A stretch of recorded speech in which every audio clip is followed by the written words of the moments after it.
Jetzt steht der TDS unmittelbar bevor.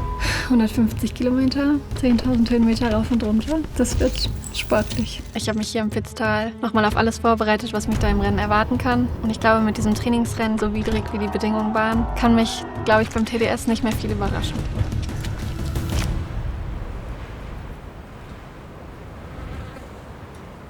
Ich bin jetzt ich weiß gar nicht, wievielten Mal hier im Pitztal zum Trainingslager. Ich glaube, es gibt wenig Trainingsgebiete, wo es noch technischer ist oder was noch schwieriger auf- und abzulaufen ist als das Pitztal. Und das ist, glaube ich, die optimale Vorbereitung für einen TDS, dem nachgesagt wird, dass es das technischste Rennen beim UTMB ist. Seit ich verkündet habe, ich werde beim TDS laufen, haben alle gesagt, boah, der TDS, der ist so technisch, bist du dir sicher? Und das hat mir schon ein bisschen Sorgen gemacht. Aber ich habe mich dann dazu entschieden, 4 Tage damit zu verbringen, die TDS-Strecke abzulaufen. Tag 2 vom Strecke besichtigen. Der Kurs ist brutal hart. Es dauert schrecklich lang, um überhaupt 1 Kilometer weit zu kommen. Es wird richtig viel Spaß. Man ist beim TDS etwa gleich lang wie beim UTMB unterwegs, obwohl es 20 Kilometer weniger sind. Es sind 150 Kilometer, aber es hat trotzdem 10.000 Höhenmeter rauf und auch runter und einfach sehr, sehr technische Höhenmeter. Also man läuft eigentlich die ganze Zeit steil hoch oder steil runter und das habe ich auch beim Streckebesichtigen gesehen. Es ist wenig dabei, wo man einfach flowig gerade läuft. Es ist eigentlich echt immer mit richtig viel Anstrengung verbunden. Der letzte richtig harte Anstieg. Hier sind jetzt noch 20 Kilometer bis Chamonix. Und dann ist die TDS-Strecke fertig abgelaufen. Und alles, was ich dann in 4 Tagen geschafft habe, muss ich Ende August nur in einem schaffen. Ich habe jetzt wirklich fast alles von der Strecke gesehen, habe auch an der Strecke auf einer Hütte übernachtet und bin dann am nächsten Tag von dort aus weitergelaufen. Und ich muss sagen, ich finde die Strecke ziemlich cool. Also sie ist super steil und sehr anspruchsvoll, aber wenn es trocken ist, und ich hoffe einfach, dass es trocken ist, dann liegt sie mir, glaube ich, wirklich gut. Der UTMB hat nicht nur für uns Athleten so eine große Bedeutung, sondern natürlich auch für alle Marken. Das ist das UTMB-Kit. Deswegen gibt es jedes Jahr ein spezielles UTMB-Kit. Ich liebe ja die Details von den Blumen. Und es ist immer so mit ganz viel Aufregung verbunden, wenn das rauskommt und wenn man es endlich anziehen darf. Mir fehlt nur das Edelweiß. Man darf es vorher die Woche nicht zeigen, nur im Training mal tragen. Es hat schon irgendwie ja nochmal eine besondere Motivation, das dann endlich anziehen zu dürfen. Na gut, kann ich so gefangen. Da ist auch die Blume drauf auf der Regenjacke. Und das ist voll praktisch, dadurch, dass die hier diese kleine Tasche hat, kann man dann die ganze Regenjacke in der kleinen Tasche verschwinden lassen. Mit den Blumen, das ist daraus entstanden, dass The North Face mit einigen von uns Athleten zusammengearbeitet hat, uns gefragt hat, was uns wichtig ist nachts auf den Trails. Also ich habe zum Beispiel gesagt, dass ich es immer ganz schön finde, wenn man dann sich ein bisschen rauszoomt, wenn es nicht so gut läuft und sich einfach versucht, Gedanken darum zu machen, wie schön es ist, dass man in der Natur unterwegs ist. Und dann haben sie uns halt gefragt, was uns da am prägnantesten ist. Und ich weiß, jemand hat gesagt, er schaut sich immer die Steine an. Ich habe zum Beispiel gesagt, ich schaue mir auch immer die Blumen an, die mich umgeben. Und das zu wissen oder im Hinterkopf zu haben und jetzt das finale Resultat zu sehen, ist schon cool. Und das ist der Rennschuh. Das ist echt mein Lieblingsschuhmodell.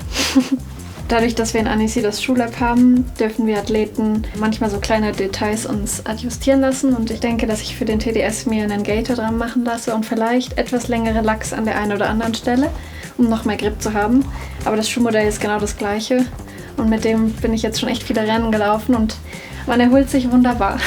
Und ich hoffe, dass es mich halt nachts, wenn ich eine schwere Phase im Rennen habe, auch da durchträgt und ich wirklich dann mich rauszoomen kann und einen Blick dafür habe, wie schön die Trails sind, über die ich gerade laufen darf.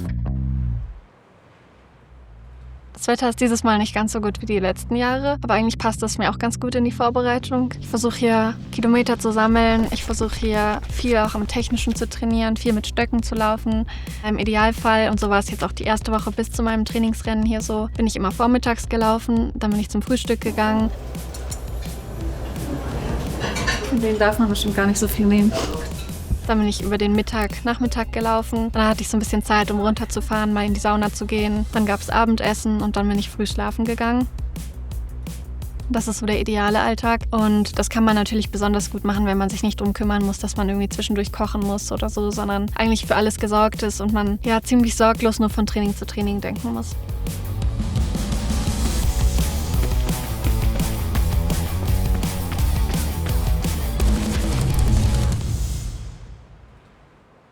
Ich habe ein Rennen gemacht, aus dem Training heraus mit ordentlich Vorbelastung, um einfach nochmal ein Nachttraining zu haben.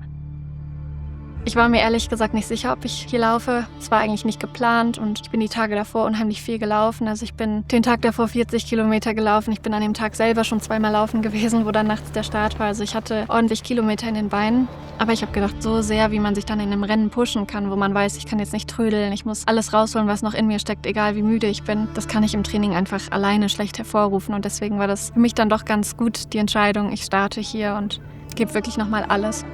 Der 60-Kilometer-Lauf hier startet um 23 Uhr, also eine Stunde vor meinem Start beim TDS. Und man läuft eigentlich fast nur durch die Nacht. Das ist das, was ich am wenigsten mag, was für mich am meisten raus aus der Komfortzone ist. Und deswegen habe ich gedacht, wenn ich hier ein Trainingsrennen mache, dann wäre die Strecke ideal.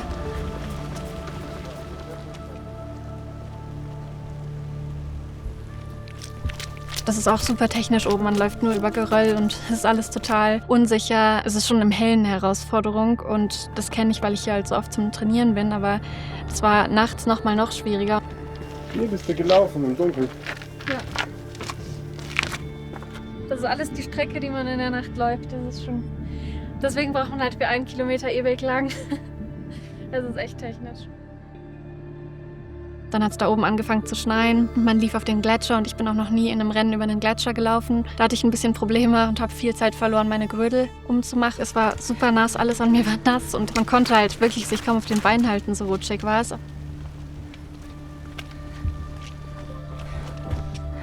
Es war, ich glaube, das perfekte Trainingsrennen, weil einfach die Bedingungen so schwer waren.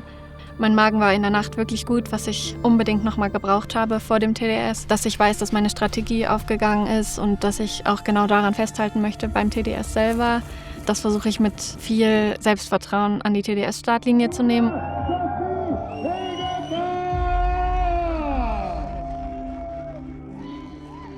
Es wird super wichtig sein, dass ich versuche, vom Pitstyle mitzunehmen, dass ich mich genau an meine Pulsbereiche und genau an meine eigenen Vorgaben halte und mich nicht davon verunsichern lasse, was das andere Feld macht, sondern nur auf mich schaue. Es sind eigentlich nur 3 Verpflegungsstationen, wo du mich verpflegen darfst.